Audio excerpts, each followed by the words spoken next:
Charlottesville, the goon squad arrives. This article is taken from my collection of articles on my Substack page, in which I detail my experiences with the alt-right, the early scene before the emergence into notoriety and semi-prominence when we were mentioned in a speech by Hillary Clinton in 2016, all the way through to the debacle that was the Unite the Right rally that was supposed to take place but didn't. That was broken up, as you will see, in Charlottesville, Virginia. Charlottesville, the goon squad arrives. Presently, a few harried-looking young men summoned us to the front of the park, just in front of the Lee statue, where a certain makeshift set of barriers had been set up. Behind us, the streets continued to teem with a roiling sea of angry, screaming, jeering counter-protesters, led by bottle-chucking Antifa agitators. Meanwhile, the Charlottesville PD, as previously mentioned, flanked us on the park's eastern border.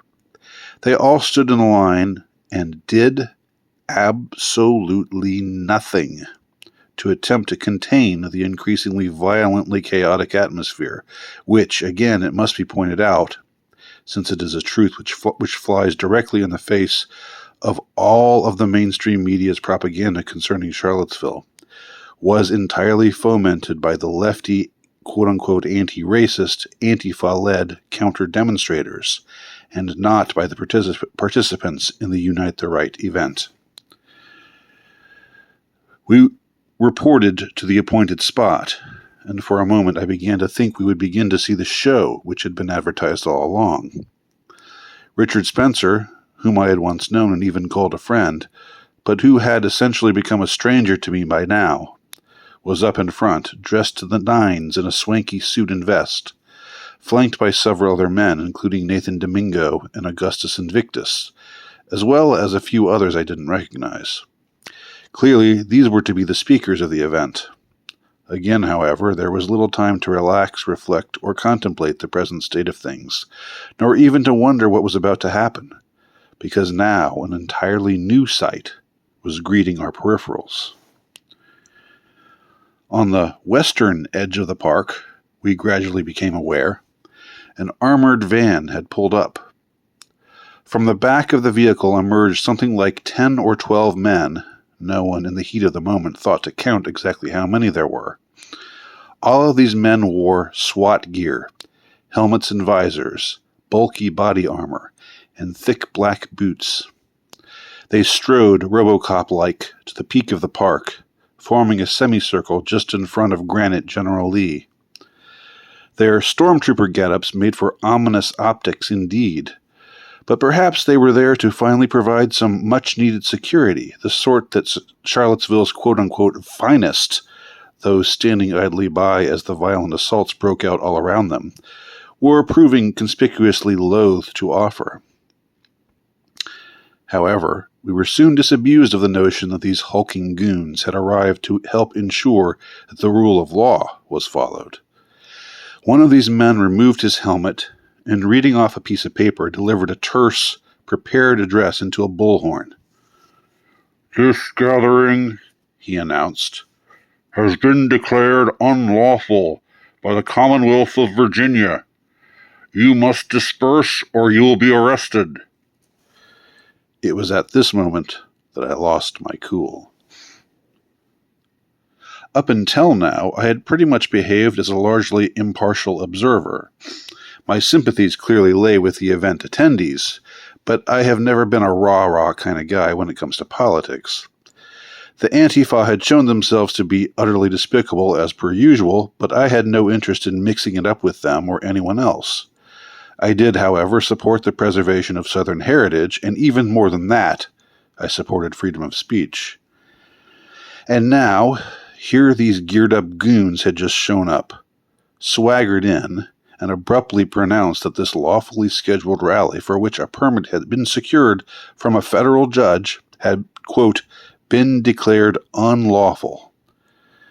By what authority were this gaggle of petty tyrants ordering those present to disperse or else, quote, be arrested?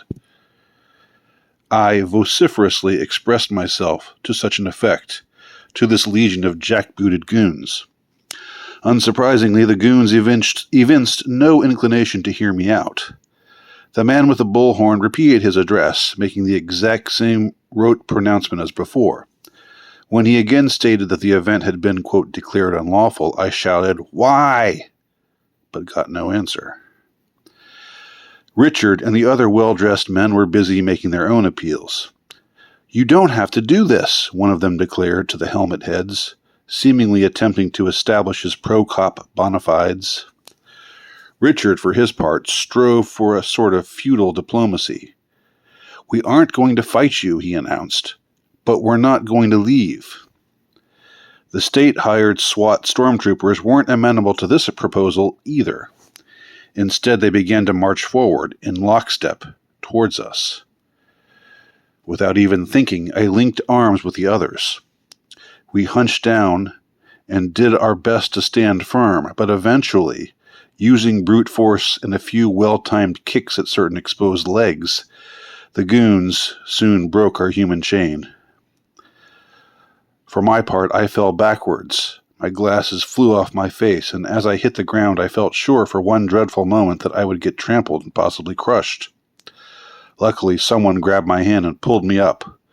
In all of the confusion, I wasn't sure who provided the helping hand, but I'm pretty sure it was Augustus Invictus. I am still thankful for his intervention, as it saved me from possible grievous bodily harm.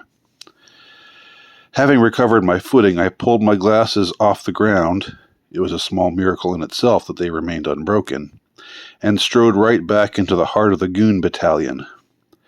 This time I faced off against one goon in particular, who grabbed a hold of me and told me through clenched teeth that I needed to leave.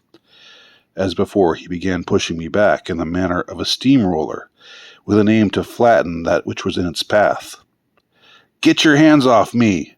I yelled indignantly, adding that I wouldn't leave until he could tell me why this event, for which a permit had been secured, had been, quote, declared unlawful. Of course, he had no counter-argument. One such as him was assuredly not the type to philosophize about the uses and abuses of state power. Instead, he merely continued to shove me backwards until I finally buckled under his armored girth and fell to the ground yet again. I stayed down for a moment, then again rose, and rushed toward their position, my head still awash with rage and defiance. I noticed absently that Matt Parrott had advanced to the Lee statue and was now calmly taking refuge next to the general's horse, a sight which would have struck me as amusing under different circumstances. Then, whoosh! One of the goons interrupted my reverie by hitting me directly in the face with a full blast of pepper spray. Immediately, my eyes and throat felt like they were on fire, and I dropped to the ground a third time, overcome with a fit of coughing that I felt would never cease. I hugged the earth desperately, sure that I was about to vomit my guts out, but presently the effect wore off. It could have been anywhere from 2 to 5 minutes that I spent curled up on the grass of, quote, Emancipation Park, but when I finally clambered up blearily, I noticed that the goons were gone, and the would-be attendees of the Unite the Right rally had been pushed into full retreat, forced to run the gauntlet through screeching Antifa hordes with no protection whatsoever from any representatives of law enforcement.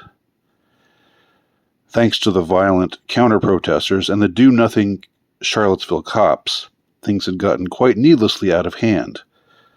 But soon things would get even uglier. Before August 12th was over, 3 people would be dead.